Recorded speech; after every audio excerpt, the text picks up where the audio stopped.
On September 23rd, 2002, Nintendo released a game called Star Fox Adventures for the Nintendo GameCube as one of the console's launching titles.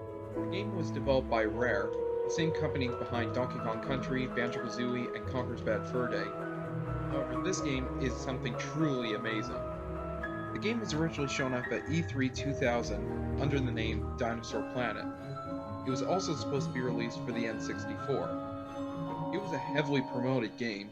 They built giant statues of the game, several people were showing off the game. It was a huge deal. Rare was basically building this game up as if it was going to be the next big thing.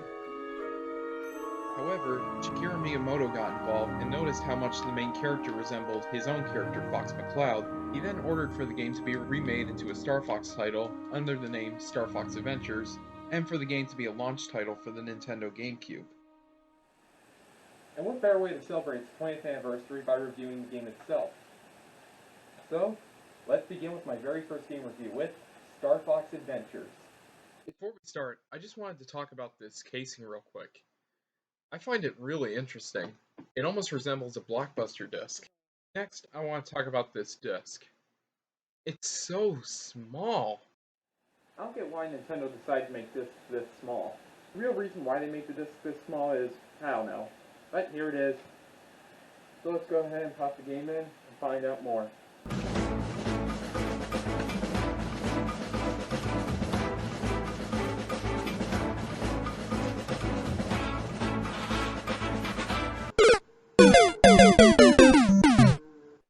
This controller cord is way too small.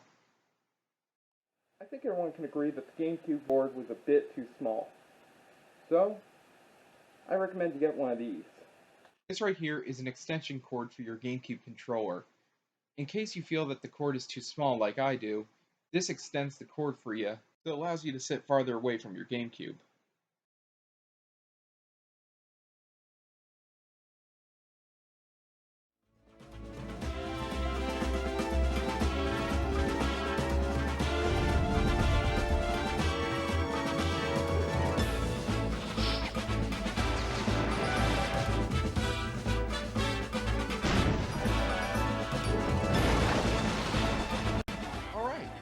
Game looks awesome.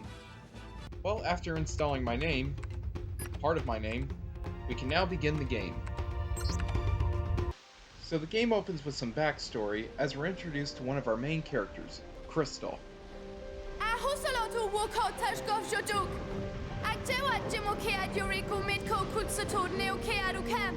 She explains that she's on her way to answer a distress call when she's under attack by a giant pirate ship with an incredibly creepy face right there. We're then introduced to our first bit of gameplay as you fly around and try and shoot down the pirate ship.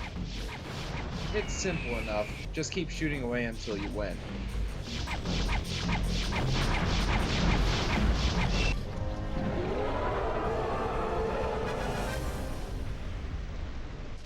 You then board the pirate ship and are introduced to the main gameplay. I gotta say right off the bat though, the only thing that I have to complain about right now is the brightness. What you're looking at right now is the default setting, and unfortunately I can't change it. I was trying to look for a way to adjust the brightness, but sadly, it wasn't there. This was probably before that mechanic was even invented. So after running across the ship, I found someone in a cage, but in order to open the cage, I need a key. So I ran down to the lower deck, and I happened to find a key.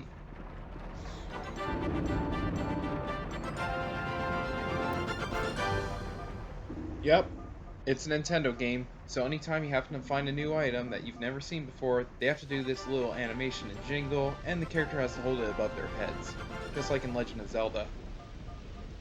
After returning to the cage, we're then introduced to the main villain of the game.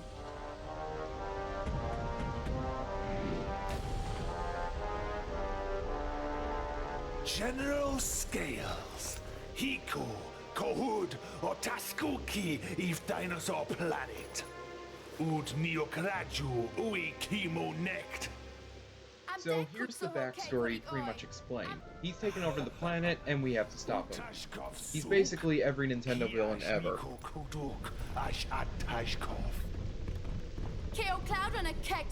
Oh, and by the way, if you're wondering if this is some foreign language, it's not. Supposedly, this is the ancient language of Dinosaur Planet itself, and don't worry, there's English translation later on.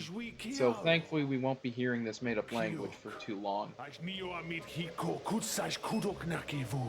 General Scales throws Crystal off the side of the ship, but then she's rescued and taken to a place called Krazoa Palace.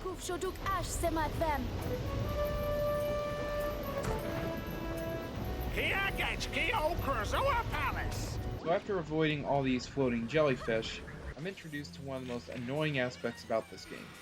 Bombs. Yep, these are bombs. You take them to crates and explodable walls, and you throw them to blow up the wall. It would be alright, but in this area, for some reason, I keep having to backtrack. Every time I drop a bomb, I have to go back and get another one. I can either throw it in the wrong area, something causes me to drop it, but I just kept doing it over and over and over again until I eventually made it through. But trust me guys, this will get worse later on. After talking with this Triceratops, he informs me that the Krazoa spirits are dying, and that I need to retrieve them.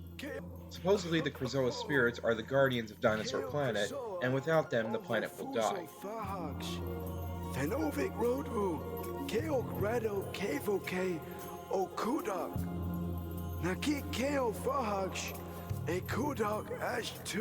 So I wander into this teleporter room, where I'm whisked away into the first trial to get the first Krazoa spirit.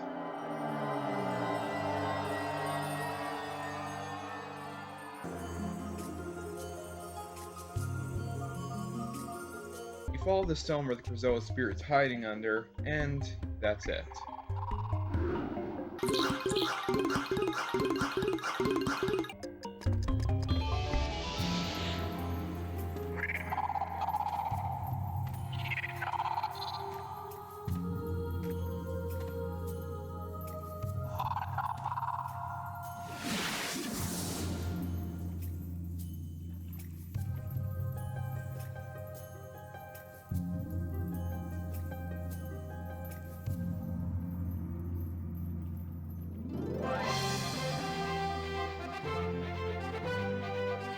Turn me into an Enderman?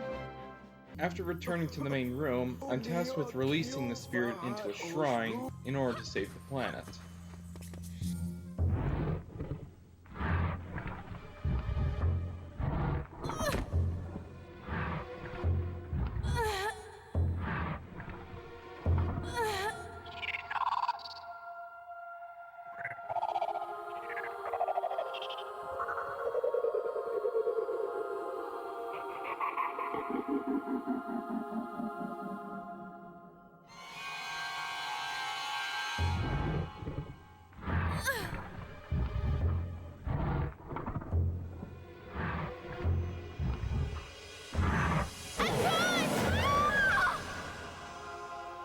Come on, Nintendo. Why do you keep doing this? So yeah, Crystal is now trapped. Yep, our supposed hero of the story is now trapped. Why is it that every time Nintendo has to introduce a female character, they have to make it the damsel in distress? It just gets annoying now.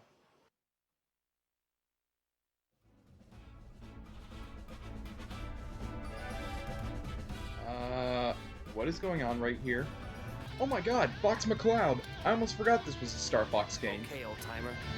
Turn it down, Slippy.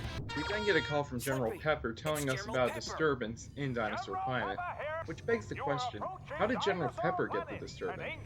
Crystal got the disturbance from that Triceratops a little while ago, so how did General Pepper get that disturbance? Does he have psychic powers too? Chunks of the planet have been torn from its surface. It's your job to get them back. If Dinosaur Planet explodes, it could affect the entire Lilat system. The only lead we have is that you must locate the Queen of the Earthwalker dinosaur tribe. Maybe she can help you further. Fly through one gold ring to reach Dinosaur Planet. We're thrown into this R-Wing dogfight stage, which I have to question this. A lot of people complained already that this game wasn't like Star Fox 64, in that it didn't have many armoring stages. But right here, I'm flying an armor. I'm even doing barrel rolls, just like in Star Fox 64. So what are people complaining about? It did it, Fox! The force field is down! It's safe for you to land!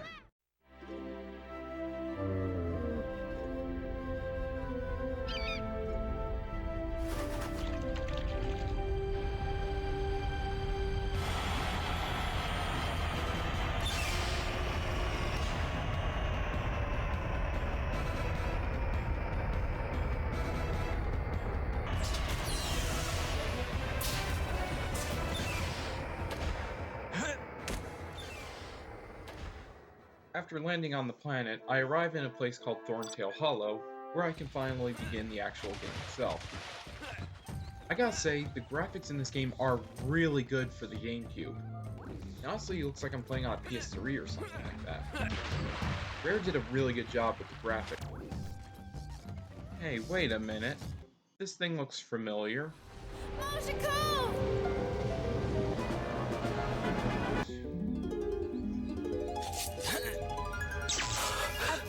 Hoseola kiaj mojuvo, kiot a adwok todwo. Keokyo oe kutsek at oe kuts, aj o fenovik nufed. Oe mishkut ke ijo aj najoko. Mojekov niad ijo aj at smuk. Ut ad kikeno oe baksh mufofen. Kubo tabohodus kai, ke itkong ak fenovik kusbe. Oe sut oksha ijo akeo feko kienekt wit oe. Ko kavkad hez beaides baj akomj ik ev kuj. Kobo suro mojeko, ut adat nav kobo suro efoe.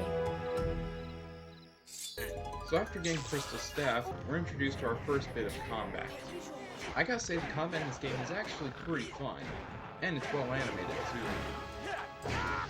After defeating the Sharp Claws, we're then told to unlock a new spell for the staff in order to open the door. Yeah, if you haven't listened to Crystal earlier, this staff actually has magical powers, and we need to unlock them.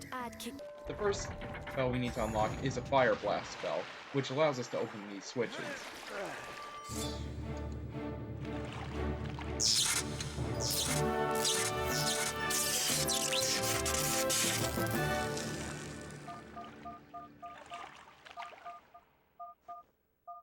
So I exit the cave to go back to the temple and— ah! Oh my god! It's the flying gremlin! Kill it! Kill it! Kill it! Is anybody there? Are you okay? My name is Fox McCloud, and you must be the Queen Earthwalker. No lurud no kadu, ve uwe, moje, Prince Tricky keog root suf kehod rokio sharp claws, ut kubod ki ice mountain. Did you get that, Slippy? You've got to go to the Ice Mountain and rescue her son, the Prince Tricky. Nice name. So I'm now tasked to go to Ice Mountain to retrieve her son, Tricky.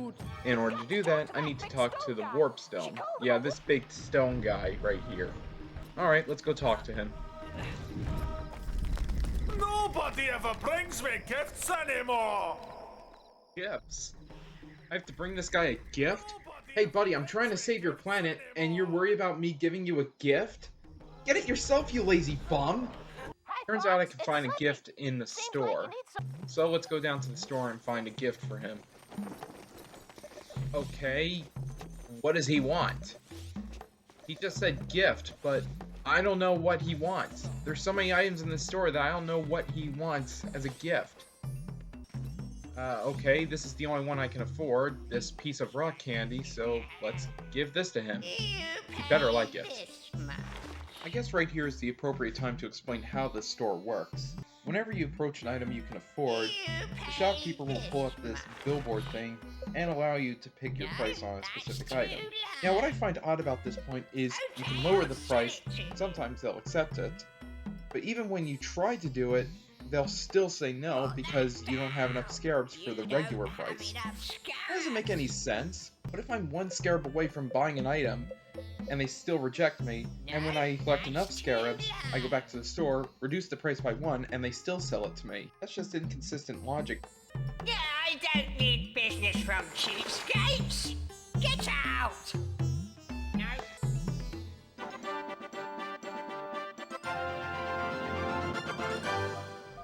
I get the rock candy, return it to the warp stone, and he thankfully accepts it. A lovely sweetie. Mmm.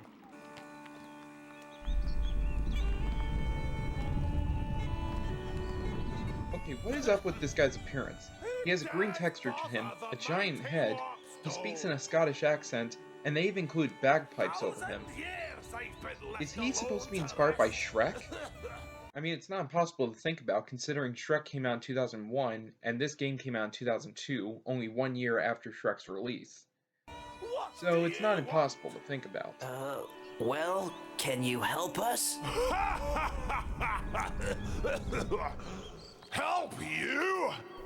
No. No? It's your warp stone. I gave you You're a piece of supposed rock to help. candy. Then give me back my 10 scarabs, you greedy piece of granite! I can remember. Well, the selfish warp stone helps me anyway, and transports me to Ice Mountain. I then find Prince Tricky being beat up by these two shark claws. Hey, Scaleface, pick on someone your own size. I am Fox McCloud, lead pilot of the Star Fox team. And I pursue them in this hover bike. Now, at first, I was a bit confused about this hover bike stage.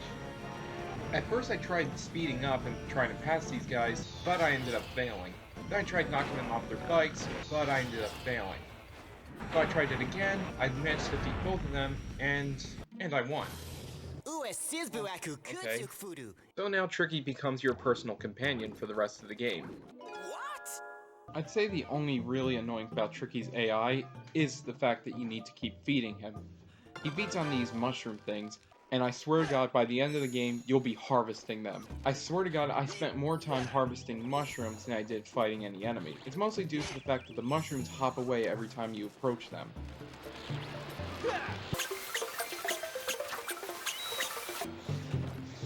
I'm too hungry to talk to strangers.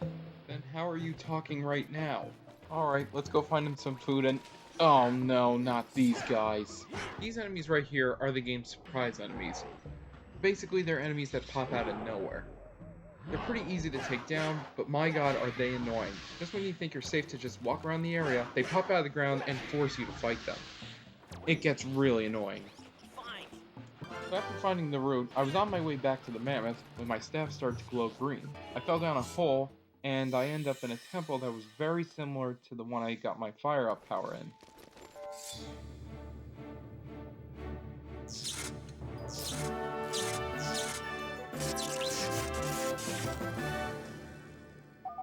So after getting my staff upgrade, I give the route to the mammoth, and he gives me a scarab bag. Well, that's nice of him. So as I was heading back to Thorntail Hollow, Tricky dug up a hole, and I found these things.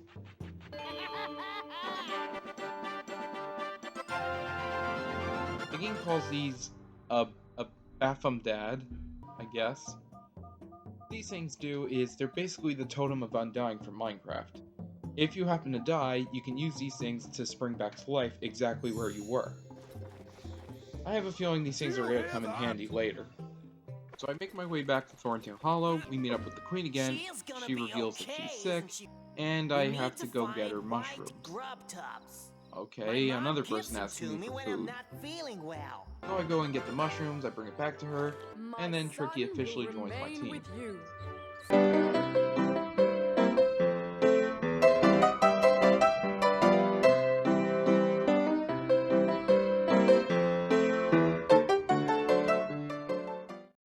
So after all that, I board my R-Wing and fly to the Dark Ice Mines to find the first Spellstone so I can put the broken pieces of the planet back together.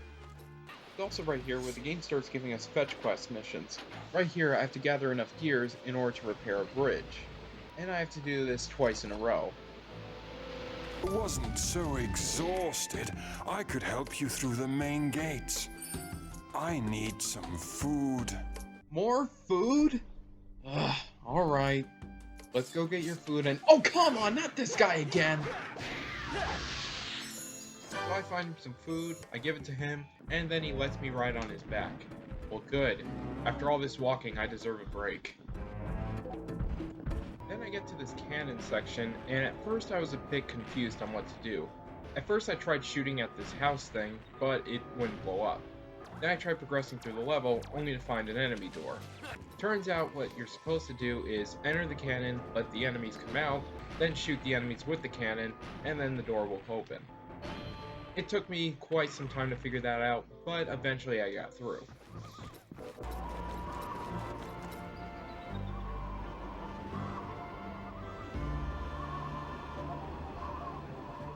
Hey, what are you doing? Go back in there! So I get a ride through the blizzard, and Tricky runs off on me. Tricky? Tricky!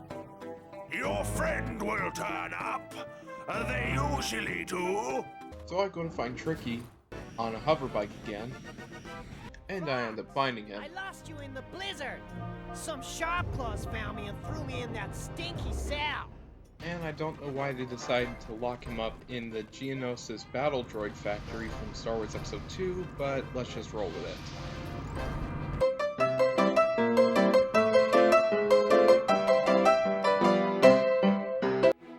Who are you? I am Fox, and this is the Crown Prince of the Earthwalkers. We've been sent by the Snowhorn Gatekeeper to find the Spellstone. And Do you know please where it's do not hidden? ask me for My name food. is Belina Tay. So after solving a few more puzzles in an ice cave and avoiding fire traps, I meet back up with you the made Gatekeeper, it! and I journey off to find the Spellstone. Now where is that Spellstone? Now, remember what I said earlier in the game? But trust me guys, this will get worse later on. Well, this is what I was talking about. The first time I had issues with the bombs was either I was slipping off the platform, or I was throwing them in the wrong direction, but here I have barrels rolling at me on a platform with no railings. But right here, you have to carry the bomb up the ramp, then you have to place it in a very specific position in order for an elevator to come down, grab the bomb, then you have to carry the bomb all the way to a wall just to blow it up. This took me so many tries to get right. After a few more puzzles, we get to a boss battle.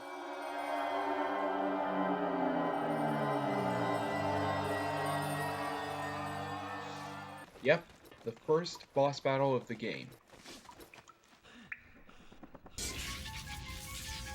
He's got the Spellstone!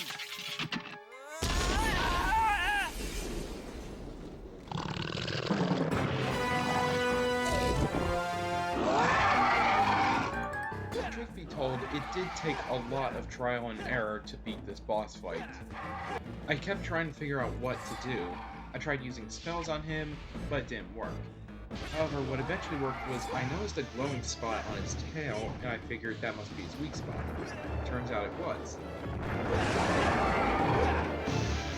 Just keep paying his weak spots whenever they show, and you'll defeat him in no time.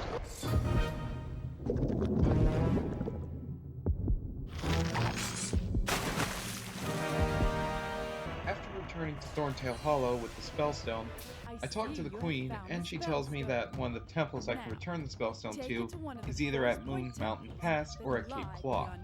So I tried going over to Cape Claw, but then I got this message. With 60 scarabs to enter Cape Claw. You don't have enough. Go away. And unfortunately, I can only hold 50, so I went over to Moon Mountain Pass instead. Okay, who's throwing barrels at me? Does Donkey Kong live in Moon Mountain Pass? After entering the temple, I present the Spellstone, and it opens a gate, and then I'm stuck at another gate, with no way of knowing what to do next. After walking around the area for a bit, I eventually figured out what you're supposed to do.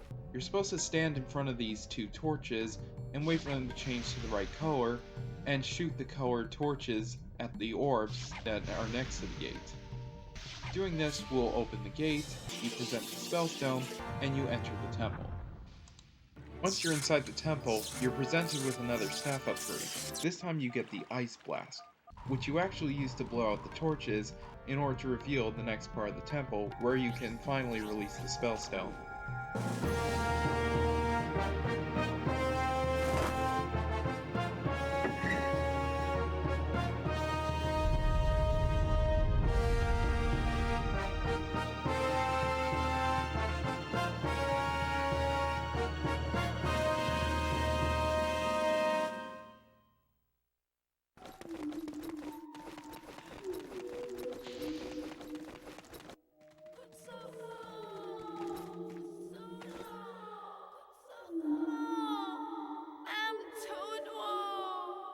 Can Oh you my hear god, that? Crystal! I completely forgot about her! Honestly, this is kind of a heartbreaking scene because Crystal's screaming in pain and we don't see what exactly she's screaming in pain from. It's kind of scary when you think about it. What is causing her to scream so much in pain? Fox. A Krazoa. So the Krazoa spirit Do from the you beginning of the wish game to shows up accept and our tells Fox that he test? needs to continue what What is it Crystal talking started about? and release the What other test? Krazoa spirits. And by doing that, will we release Crystal from her prison? When all spirits are returned, she will be saved. She is depending on you for her life. Now, here's what I find very disappointing.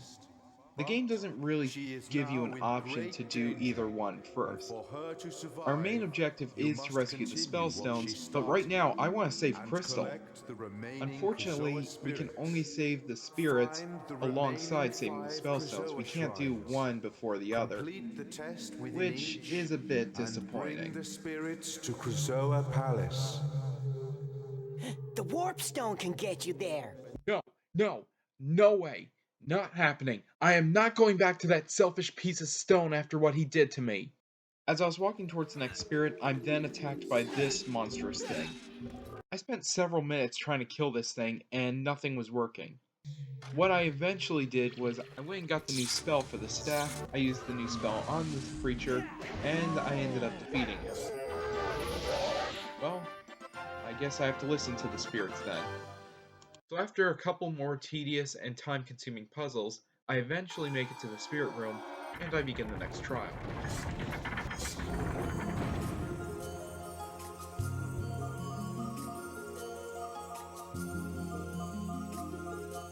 Yep, defeat all the sharp claws before the time runs out. It's simple enough. After getting the second spirit, I'm told to go to Krazoa Palace to release the spirit. I go back to the whiny warp stone, he warps me to the palace. I'm forced to carry a ticking bomb through a poorly lit room, so I need to use a lantern, while not being able to see where I'm going. As Fox makes his way to the top of the palace, he finally comes face to face with Crystal for the very first time. Wow, she's beautiful.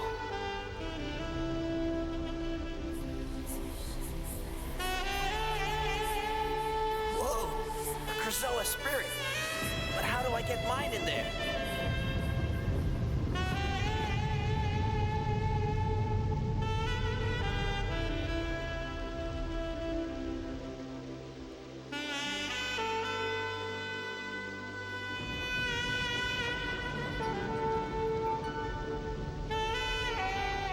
Unfortunately, the game doesn't want you to have a romance with Crystal just yet, and they remind you to release the spirit, and I'm returned back to Thorntail Hollow. Aw man, I want to look at Crystal some more. She's beautiful.